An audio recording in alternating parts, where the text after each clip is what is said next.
2018 is officially coming to an end, and that means it's time for me to do my best movies of the year video for this channel.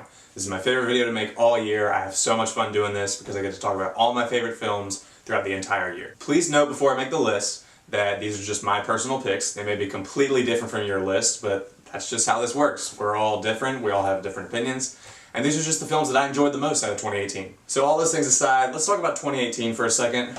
Kind of a disappointing year, to be honest. There were a lot of films that I really enjoyed, hence why I'm making this list, but there were a lot of films that I was really looking forward to that really disappointed me. Honestly, I thought the movies were better in 2017. There were just more great films to talk about, I feel like at least. But there were some really good films this year. Also, just remember going into this list that I've not seen every film that released in 2018. I tried to see everything. I think I saw around like 41, 42 movies this year. But if you're thinking to yourself that there's a movie that you saw that deserves to be on this list and I didn't put it on there, it's probably because I didn't see it. Let's get started with my honorable mentions. These are films that I really enjoyed but didn't quite make the cut for my top 10. A Quiet Place, Incredibles 2, 8th Grade, Vice, Blindspotting, and Green Book. All of which are really great films and you should definitely check them out if you can, but they just didn't hit me as much as the films on my top 10 did. Alright, so let's get started with my list, coming in at number 10. Creed 2 was a film that I was kind of nervous about going in because Ryan Coogler was not coming back to direct it. Instead, we had Stephen Caple Jr. And even though I don't think it's better than the first film, I still really love this movie. I thought it was really great. And the thing that I think is the best thing about it is that I felt the stakes and the emotional weight from start to finish for both the hero and the villain. The way they set up the Drago's character and really made you care about them and gave them such a human motivation, that's something that I really loved. But also you had Creed's character who was going up against the son of the man who killed his father. So there was immediately that emotional weight and that urgency that I wanted in this film. Sylvester Stallone is also great. I love the fact that this film included that storyline with him trying to reconnect with his estranged family. I thought that was really touching. The boxing sequences are really cool and I found myself really invested in every single one of them. And that's really because of how much I cared about the characters. It made them feel real, it brought them down to earth, and I felt that emotional connection to every single one of them. And that's really what I love about this movie. I really hope we don't get any more Creed movies because I thought this was a great movie to go out on. If you told me a year ago that Paddington 2 was going to be on my list, I would have not believed you because I had no interest in seeing this movie, but it was great. It blew me away. For me, there's family films and then there's Paddington 2. It's such a cut above your average family entertainment, and a lot of that is because it's directed incredibly well and it's just so enjoyable. I had a great time with this movie from start to finish. It's very funny and it has great performances from the entire cast. Sally Hawkins, Hugh Bonneville, especially Hugh Grant. I thought it was really funny in this movie. The film has a great message for kids. It's beautiful to look at. It's really fun. And I really do hope we get a Paddington 3 because this is some of the best family entertainment that I've seen in a while. BlacKkKlansman is a film that really snuck up on me because it's a film that took some very heavy and dark subject matter but used it to tell such an entertaining story. I found this movie riveting. I can't believe it's based on a true story because the way some of the events play out is just insane. And it's just a really well-crafted story. The performances are also fantastic. John David Washington is a guy who I think has a really promising career ahead of him. And for a guy who could be easily acting out of that shadow of being Denzel Washington's son, I thought he really stood out in this movie. Also, Adam Driver is amazing, as always. Topher Grace I really liked as David Duke. The way this movie also connects to modern day I thought was really well done. The montage sequence at the end of this film had me in tears, and it reminds us all that racism is, unfortunately, alive and well in 2018. And clearly that was a message that Spike Lee really wanted to get out there, and it made this movie all the better for it. BlacKkKlansman is not only one of the most entertaining films of the year, it's also a very important story that I think everyone needs to see.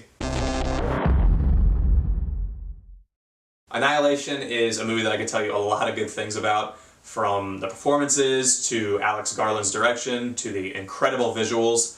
But the thing that I love most about this movie is that it encourages film discourse. This is a film that demands you to think about what you're watching. And I honestly think it's a film that requires multiple viewings because the first time I saw it, I didn't really like it. And then I saw it again and I realized how great this film really was. It's just one of those films where I see people talking about it forever and what they actually thought of the movie, or what actually happened to the characters, or what it was about. And because of that, this is a very divisive film and it turned a lot of people off. But I appreciate that. I like that Alex Garland didn't just try to make a sci-fi movie where Natalie Portman holds a gun and shoots aliens or whatever. He actually wanted to make a movie that requires you to think. Annihilation is one of the better pieces of science fiction that we've gotten in recent memory, at least in my opinion. It's one of those films that I could not stop thinking about it after I saw it, and I'm really excited to see what comes next for Alex Garland. Searching was one of the biggest surprises for me all year. I thought the trailers for this film were really underwhelming, and from what I was seeing, I thought the choice to tell the movie through computer monitors and phone screens was kind of a gimmick, and it didn't really sell me at all. But this movie blew me away. And that choice that I talked about earlier was in no way a gimmick, because the storytelling is done so incredibly well. I loved how in some scenes in this movie, John Cho's character would begin to type something, and then he would delete it, because that's a relatable thing for everyone. We always think about something that we want to say, but we're not comfortable with sharing that information at that point in time, or it's just something personal for us. I thought that was a really good way to get inside the character's head, and that could really only be achieved through this movie's style. Also, John Cho's performance is absolutely fantastic. Searching is a film that came out of nowhere but absolutely blew me away. It's one of the most investing thrillers that I've ever watched, and no one's talking about this movie right now. I don't understand that. If you haven't seen this movie, you should definitely go check it out. It's kind of hot in here, so I'm just going to take my jacket off, if that's cool. Sorry. Alright, anyway. Avengers Infinity War. Avengers Infinity War is the film that Marvel was building up to for 10 years. It finally united all of the characters in this cinematic universe, and I thought it really paid off. When you take into account the massive task that was put before the Russo brothers in making this movie, it's really unbelievable this movie turned out as well as it did, because this is such an entertaining movie. But it was also really dark, and it knew how to mesh those two tones really well. The writers really knew what they were doing, and you could tell they had a ton of fun with putting certain characters together and seeing which dynamics would work. Seeing Doctor Strange and Tony Stark together in the same room resulted in some of the best dialogue in the entire MCU. Also, I never would have thought that I would love Thor and Rocket's dynamic together, but they were so great in this movie. The action sequences are incredibly well directed. They're some of my favorite in the entire Marvel Universe. But also, let's talk about one of the best villains in cinematic history, Thanos. He's one of those characters where every time he's on screen, it feels like no one's safe, or that anyone could die. And that's when you know you have a great villain. Avengers Infinity War is one of the best superhero movies I've ever seen. It's one of the best theater experiences that I've ever had. It was fun, but it knew when to get serious, and I felt the stakes from start to finish. I have no idea what's going to happen in Endgame, but I cannot wait to see how it turns out. A Star is Born is without a doubt the most powerful movie I saw in 2018.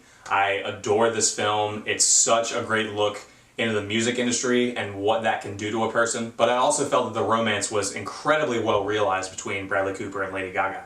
Both of their performances are excellent. Although you could say that Lady Gaga probably could play this character in her sleep because she knows this life and she's lived through these kind of experiences, she's still great in the role. Also, Bradley Cooper totally vanished into this character. I think this might be the best performance that I've ever seen from him, and also, the guy can direct. It's a really nice looking movie. He's proved to us that he also knows what he's doing behind the camera. I don't want to forget to mention Sam Elliott. He's great in this movie, one of the best supporting actor roles that I've seen all year. The soundtrack also is brilliant. Some of the best songs that I've ever heard written for film. The talent on display here, from songwriting to performance to directing, it's just phenomenal. Spider-Man Into the Spider-Verse was another huge surprise for me this year. I think this is one of the most compelling Spider-Man stories that we've ever had on screen. I thought all of its characters were really well fleshed out, and I love what they did with Miles Morales. I love how he feels like a real person. He has to overcome some of the biggest challenges that he's ever faced in this movie, and in doing so, he becomes Spider-Man. And he just felt like such a real, genuine character. The comedy in this movie is really funny. It had me laughing so hard. The way they poke fun at Spider-Man I thought was really clever. And also I love how they handled all the different Spider people in this movie. Nicolas Cage as Spider-Man Noir was insanely funny. Same with John Mulaney's Spider-Ham. There's nothing I can say about the visual style that hasn't already been said. It's one of the coolest I've seen in years. It looks amazing. It's just like if the panels of a comic book were taken out of a page and thrown onto a screen. And it looks so cool. Spider-Man Into the Spider-Verse is one of the best Spider-Man movies that we've ever had. It's emotional, it's funny, the animation style is gorgeous, and I cannot wait to see what's next for this universe.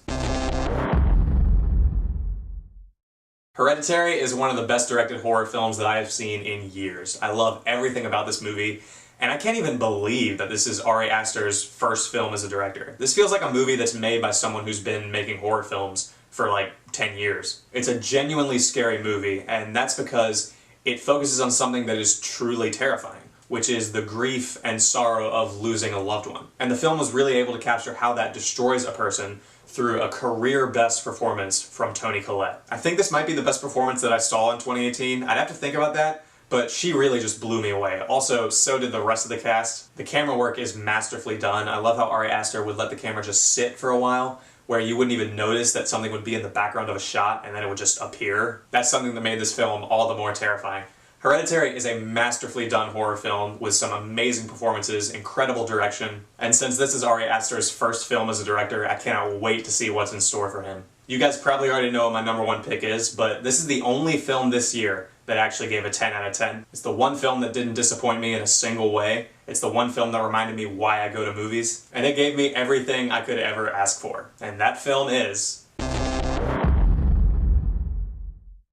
Mission Impossible Fallout. Is not only the best film in the Mission Impossible series, it's one of my favorite action movies of all time. This film was so exciting, I had such a great time watching it, and it's filled with some of the most amazing action set pieces that I've ever seen. The scene where Ethan Hunt's riding a motorcycle into oncoming traffic, the bathroom hand-to-hand combat scene, the skydiving sequence, the helicopter sequence, oh my god. They're done with such an authenticity, and that's because Tom Cruise is actually performing the stunts. I love what they did with the other characters. Rebecca Ferguson is Ilsa Faust, I thought had a really great role in this film. Ving Rhames and Simon Pegg are fantastic as always. This is also the first time I've loved Henry Cavill in a movie. I thought he was terrific in this film.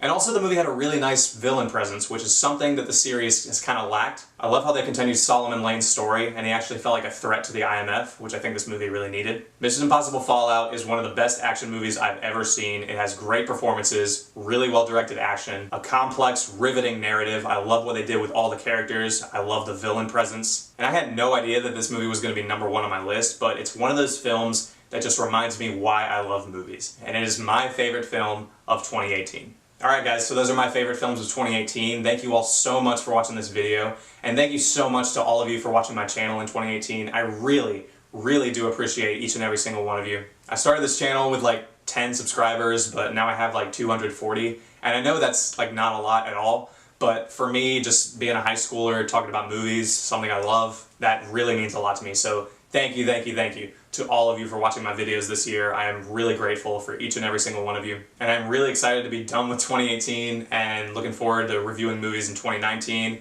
I'm going to have my most anticipated of 2019 up sometime next month. Also be sure to subscribe if you want to see more videos like this. And as always, thanks for watching, and I'll see you guys next time.